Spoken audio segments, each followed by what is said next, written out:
Welcome back. As mentioned before the break, 2013 generated lots of big stories in Jamaican entertainment, with the most headline grabbing coming from the music industry. Flipper Mafia being nabbed by the FBI for drug trafficking, Roach's murder and the Vybz Cartel saga aside, the sector generated mostly feel-good stories. A panel, a very esteemed panel right now, right here on stage, including DJ Sparks, entertainment analyst Milton Ray, and DJ the Captain, Colin Hines. Lady and gentlemen, welcome. Thank you. My regular panel, not family now. All right, guys. We need to start at pay. Okay, guys, before we jump into our discussion, let us look at a quick rap by Jason Williams on the music industry. Here we go. The Roots Rock One Drop Revival, or whatever you are comfortable with calling it. The fact is that aside from major success stories like Chronix and Tyrus Riley continuing to spread his wings, names like Janine, Jabooks, Kabaka Pyramid, King Kabaka run the place, Ginger, and more made strides in the consumption of that type of music locally. It's a jungle out there and life is unfair. So ripe was the year for the Roots reggae sound. Shaggy made a full one-drop album dubbed out of many one music with hits like This Feeling featuring Beres Hammond, Woman, you're nice. Smile on your faces like you're right upon my life. and You Girl featuring Neo. Cause girl, you got the real thing that on my bending knee thing. My feelings are so sure. You girl,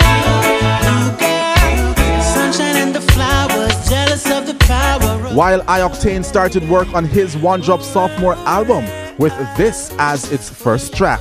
Ain't no one can love you like I do. Dancehall, on the other hand, some would say experienced a year of stagnancy, aside from Macadiamond's Die Die, Die, die, die, die, die. QQ's infectious one drop, Alkaline making a breakthrough for himself and his career, Conscience maintaining his enviable presence in dancehall,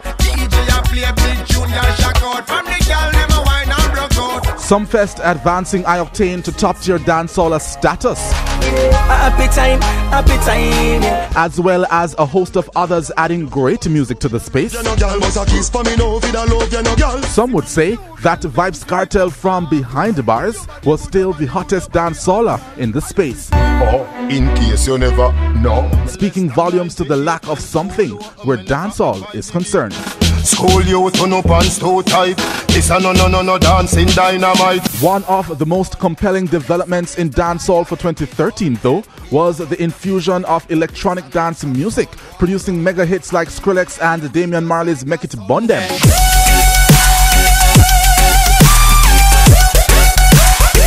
And of course, one of the top songs for 2013, Major Lazer and Busy Signals, Boomaye.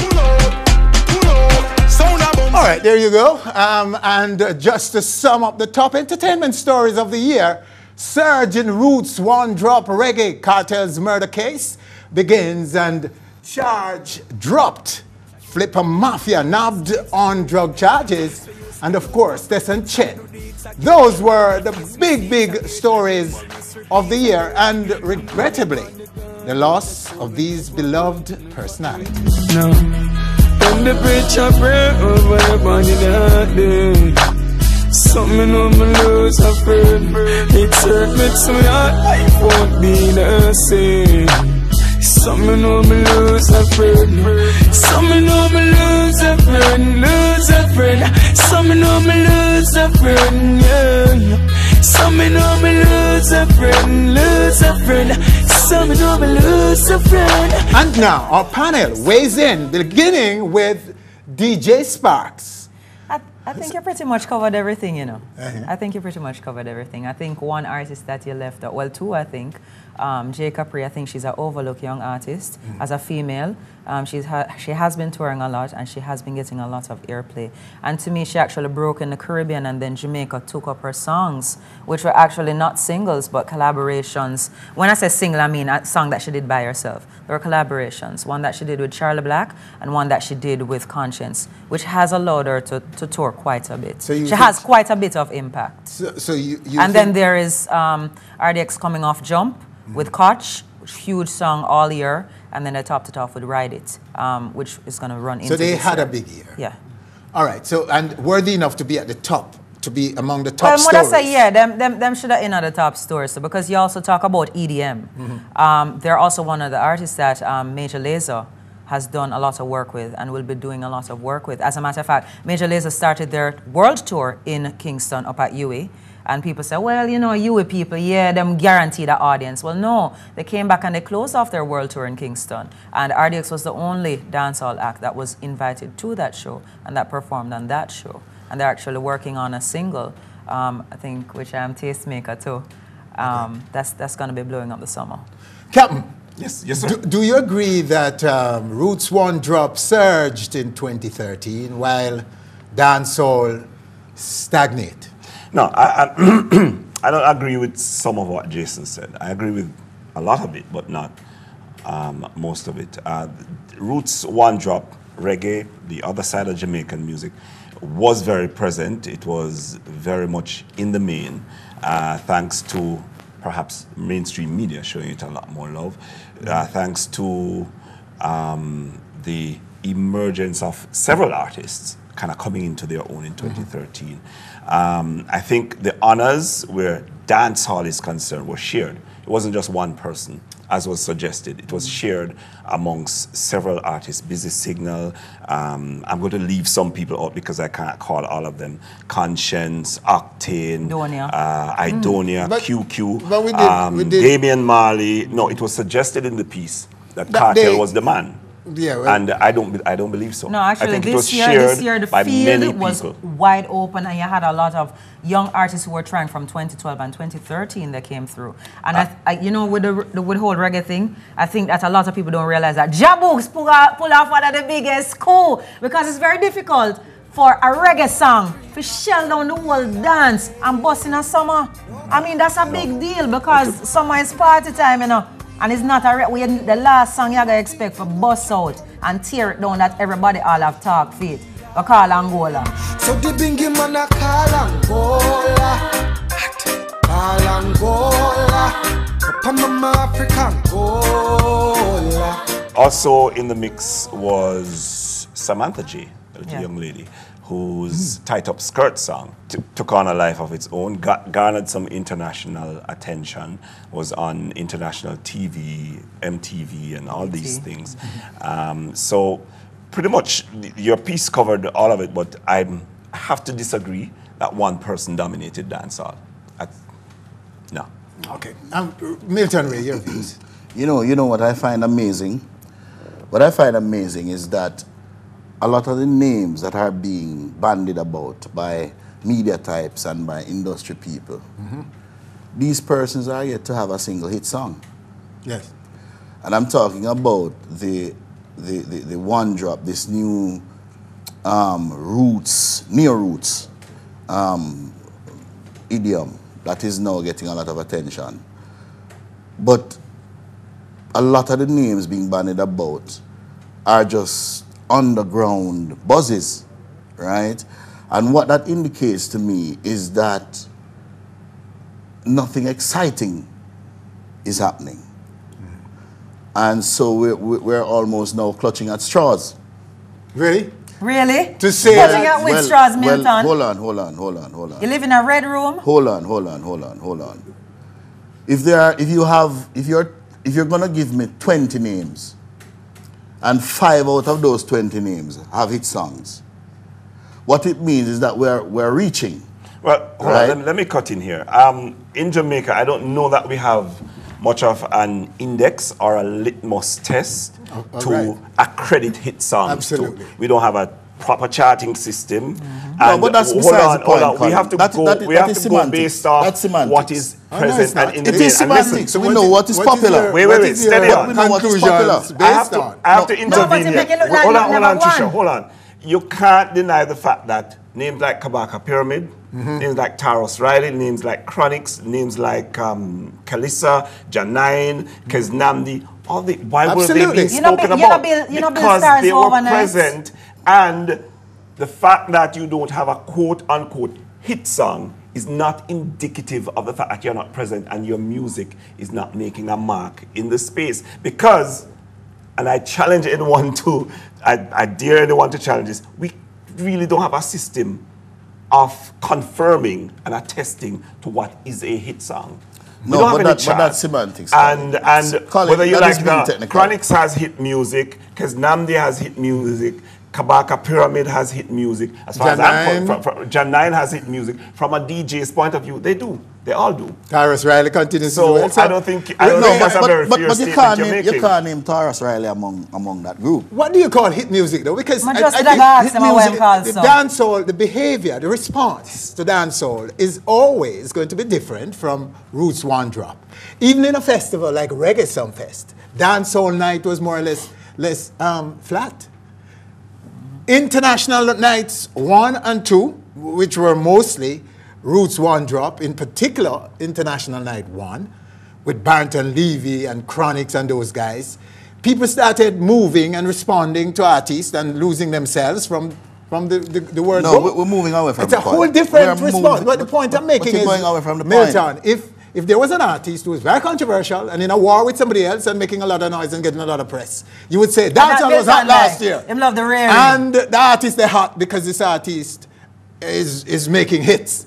But the question that Milton is, Colin is raising about, when Bounty Blaze Chad, how do you measure success? Exactly. In a market like and the fact that Trisha could have said at Jabooks, yes, who's a quote-unquote one-drop artist, had one of the biggest songs. And there are others. They may not come to our mind presently, but a lot of good music was being made. It was not dominated by anyone. We can't spend all of the time on music, and we have more to touch. Yeah. So we want to talk about also, I want you guys to talk a little bit about the Vybz Cartel trial. We're not touching at straws, though. The Vybz Cartel trial, it started in the last quarter. Cartel is one of the murder cases dropped. Your comments? Well, let me go first. The prosecution confounds me. I don't understand them. And based on the quality of witnesses that they've brought and the kind of evidence and how they've been dismantled thus far, it seems to me that they never had a case from the get-go. And it makes you wonder, why have these guys been imprisoned or been in lockup for 3 years? The case almost seems like a farce so far, based on the evidence we've seen. Milton Ray, quickly. There are two issues here. One is this whole business of trial by jury, right? The juror is not versed in law, in the technicalities of law. And so to ask jurors to spend hours and hours and hours going through finite details of what transpired might not impact a lot on the outcome. The perception that is created in the minds of the juror is pivotal, right? Cartel being who he is, Lizard being who he is. Comparing both lives, the import is going to be placed on Cartels. And so it might boil down to a question of not guilt or innocence, but just the circumstances, the ramifications, etc. Because I think we can all agree that... I mean, I don't understand. I mean, there won't be I'm lost. There won't be a verdict at the end of the day? A hung jury or something? That's what you're suggesting? What I'm saying to you, So you're saying... No, basically... Are you saying that this should not have been a trial by jury? All right. We're always faced with a problem, an issue. It's not just here in Jamaica, but internationally. Whenever a star goes on trial, Especially in a small space. Yes. The juror must know about this case from before. The jury is influenced. For example, the Cartel case, you look at the jurors. The forewoman is a young, hot, hip woman. There are about 3 or 4 other young men who would appreciate Cartel and Cartel's music. So you're saying, irrespective of the outcome, there's going to be a personal bias is going to influence. There's going to be a question. Yes. All right. But however, one thing became clear is that I don't think anybody has any doubt now as to whether or not Cartel is making music from behind bars. I think that is now clear to all of us that the music is coming out. Seems like you have some proof. Somehow. I would just say that this is a made-for-Hollywood case. Okay, let's move on. Let's move on, guys. Flipper Mafia, quick comments. Boy, I never know what to say about that one. I'll tell you, when I actually heard that it was true, I went and I researched. I saw it pop up on my timeline and I said, this is not true. And then I read it and I said, wow. Quick comment, au revoir. May God be with you. I don't know. I mean... Okay, all right. Come on, Flipper. My quick comment is that Flipper is one who he's a flossing king. He throws out money everywhere he goes at one point. Where was this money coming from? I mean... You have to throw some lawyer. about a business on the side. I'm going to lawyer up now. Yes. Anyway, Tess and Chin is the big story, no doubt, of the feel-good story of 2013. We're going to touch on that later on, but I want to hear if you agree that this is the biggest feel-good story of the year. Well, absolutely. Nobody's denying that. Several levels. Yeah. There's no doubt that she really created pride within the Jamaican spirit. It had the effect almost of Usain Bolt, Shelley and Fraser Price at the Olympics in terms of Jamaicans coming together and feeling good about what was happening, and that whole Jamaican name, that uniqueness of Jamaica. The brand. Yes, most definitely. Brand Jamaica. I'm very happy for her, happy for all the people involved in, especially Shaggy, and all those involved in getting her to that stage. The road ahead for her is, and this is reality check, is a big task, and so she's now entered the arena. The rest is up to the quality of music that she makes, and whether or not she becomes a star. People have been saying, see it, another artist, boy, take them off, go far and go bust. But then, you know, no disrespect to our local talent shows, etc. But really and truly, it stands to reason that if you're put on a big stage, then your effect is going to be magnified. Let me say we don't have a stage for someone like a Tess and Chin, who has been here and been floundering, to have garnered the kind of attention that she now has as that show, which is seen worldwide. So let us be realistic about it. Tess and all this buzz can come to naught if she's not properly managed. Yeah, she don't have the right team. And so on. The music business, and if she doesn't make hit songs. Yes. And one of the questions is which route. She has a number of options in terms of the market. She could go pop, she could go R&B, she could go middle of the road, I mean, the big question to my mind is where now? Which route is going to take her You there? take a look at the artists, though, who have been successful, and one comes to mind. She's from a neighboring island, Rihanna. You cannot pinpoint Rihanna in terms of genre. She just makes music. Pop, EDM, alternative, whatever, just make songs. But Tessan, she should go about and just make songs that connect. I have to break here, guys. Hits. I have to break, I'm sorry. Stay with us, still to come right here on stage as we continue to review the year 2013. State of the music globally, winners and losers, and events of 2013. Stay with us, we'll be back.